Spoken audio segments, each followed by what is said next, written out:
Amanhã, 21 de abril de 2020, estamos completando justamente 120 anos da invenção de uma tradição nacional, que é o feriado do 21 de abril.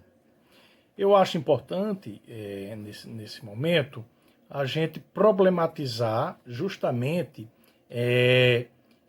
esse processo de invenção de tradições.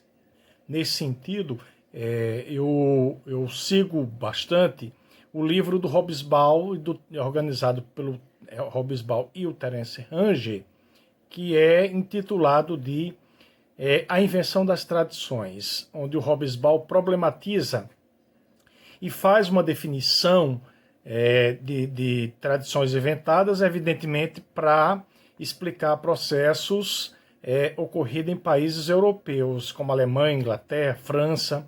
Ele também fala dos Estados Unidos e fala da construção de identidades nacionais, portanto, tradições nacionais ligadas a um nacionalismo. Evidentemente que alguns historiadores brasileiros têm, inclusive partindo do próprio conceito do Hobsbawm, também estudado essas tais datas comemorativas e muito mais, né, não nos interessa celebrar, comemorar essas datas, como durante muito tempo fizeram os historiadores positivistas.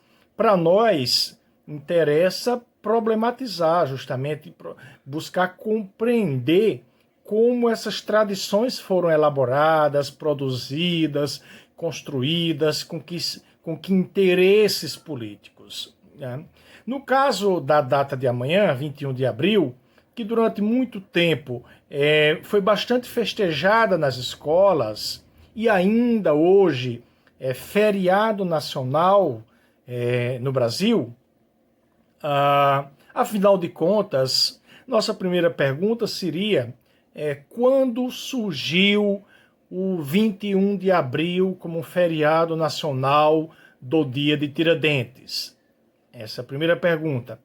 E a resposta é a seguinte: 21 de abril de 1890, um ano após a proclamação da República Brasileira, foi a primeira vez em que um decreto do republicano foi institucionalizado e oficialmente criado o 21 de abril como dia de Tiradentes. Um decreto da recém-proclamada República, né, assinado pelo primeiro presidente da República, o Marechal Deodoro da Fonseca. Então, por isso que amanhã está completando 120 anos, porque foi dia 21 de abril de 1890 que foi oficialmente inventada essa tradição nacional. Ponto 2. Em que contexto histórico essa tradição, esse feriado foi criado? Como eu já mencionei anteriormente, no momento da derrubada da monarquia, da crise do Império e do surgimento, né, e da proclamação da República Brasileira como um movimento autocrático, feito por cima, uma costura realizada pelas elites, na tradição conciliatória, sem a participação popular, sem lutas, enfim, aquilo que o Florestan Fernandes chamaria de autocracia. Pois bem, naquele momento, a monarquia tinha deixado de existir, mas a república ainda não era um regime político consolidado, digamos assim. Né? A República Brasileira nasceu sob o signo da crise. Isso a gente pode ver em alguns autores da historiografia brasileira.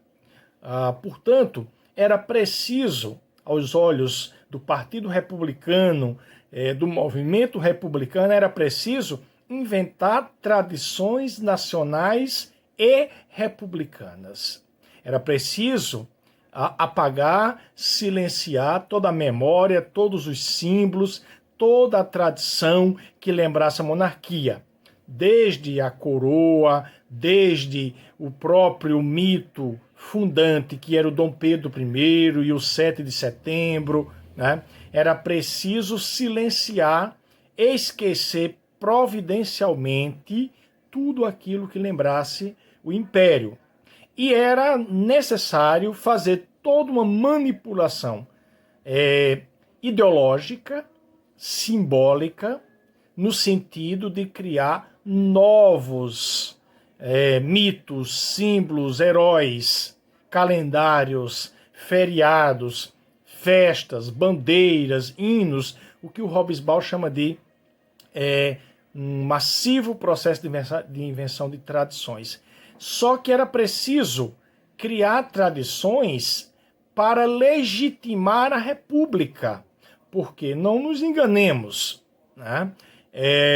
Os regimes políticos, os governos, as classes dominantes criam mitos políticos e símbolos políticos e tradições com objetivos de legitimidade política. No caso do Tiradentes, é interessante a gente ver, porque o Tiradentes participou de um movimento que é a Inconfidência Mineira em 1789, mas ele só vai ser construído como um herói nacional da pátria brasileira em 1889, portanto, 100 anos depois. O 21 de abril é a data do enforcamento do Tiradentes, só que foi 21 de abril de 1792. Mas durante a monarquia todinha, não se falava do Tiradentes. E se falasse, era para colocar como vilão, aquele que teria participado de um movimento contra a rainha de Portugal, contra o Estado português. Então, durante o Império, não se falava em Tiradentes. Tiradentes não era o herói, o mito, né? Que vai passar a ser. Tiradentes só passa a ser conhecido como herói, né? A própria iconografia, as imagens, as pinturas da época, tudo vai fazer uma comparação muito grande com outro mito, que é o do Jesus Cristo. Então, Tiradentes vai sempre ser representado de barbas, de cabelo grande, de olhos azuis, ao lado de um crucifixo, sempre fazendo uma associação entre Tiradentes, que teria sido o mártir do civismo, o herói que teria 100 anos atrás lutado pela independência e pela república, assim como Cristo teria sido o herói que deu a sua vida pela humanidade inteira. Então, quem vai fazer esse exercício ideológico, porque é um exercício ideológico, de manipular esses símbolos, de criar uma data para um desfile, de fazer uma celebração ao mito Tiradentes, isso é só com a proclamação da República. E, portanto, buscar Tiradentes 100 anos antes, evidentemente que estava atrelado aos interesses ideológicos de um movimento político que veio ao Brasil 100 anos depois, que foi a República.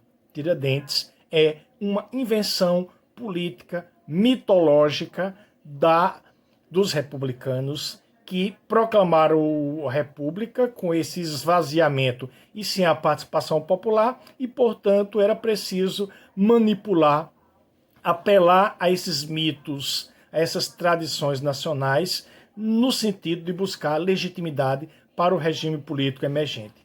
Não vamos esquecer de que a República recém-proclamada foi uma república oligárquica, a república do coronelismo, das oligarquias, do voto de cabresto, do curral eleitoral, de uma autocracia. Nós não vamos ter uma democracia substantiva no Brasil. Nós vamos ter um regime das oligarquias. E, portanto, o mito Tiradentes e o mito dos bandeirantes serão as tradições ideológicas utilizadas para dar legitimidade a esse regime político de classe social que era a República Velha, a República das oligarquias agrárias. Portanto, nada de celebrar o 21 de abril e nem o Tiradentes. Nós sabemos que isso é uma ideologia política criada pela classe dominante agrária brasileira para se legitimar naquele mito e fazer com que ele servisse justamente aos interesses classistas das oligarquias agrárias que tinha proclamado a República Brasileira. Tiradentes é uma tradição nacionalista, republicana, para dar legitimidade ao regime político das oligarquias que foi a República Velha.